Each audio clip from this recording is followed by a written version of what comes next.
Nə qədər insanların haqqına girirsən, bil ki, o qədər tohiddə problem olur. Baxın, Allah Resulü sallallahu aleyhi ve sellem hədisinə. Bir gün Peyğəmbər sallallahu aleyhi ve sellem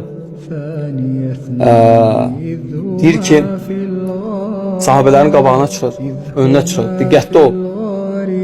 Çox önəmli hədis var. Deyir ki, sizdən kimin namusuna sataşmışam? Gəlsin, bu namusumdur, namusunu məndən alsın. Allahu akbar. Bax nə deyir hədisdə.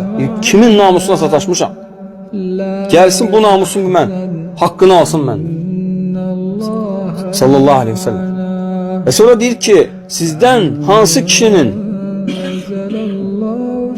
yəni dərisinə sataşmışam, canına sataşmışam, nəsə ziyan vurmuşam, deyir ki, gəlsin, bu mənim dərimdir, gəlsin, haqqını məndən alsın. Və sonra deyir, sizdən hansı kişinin malını əlindən almışam, bu da mənim malım, gəlsin, malını məndən alsın.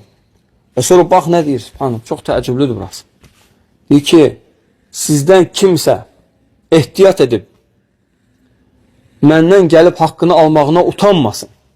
Və deməsin ki, mən durub Allah Resulü sallallahu aleyhi ve sellemlə münaqişənmi, düşmənçilik mi edəcəm? Bax, Allah Resulü bu sözləri deyir, ha. Bu Allah Resulü'nün bu şərh deyil. Hədisin şərhi deyil bu.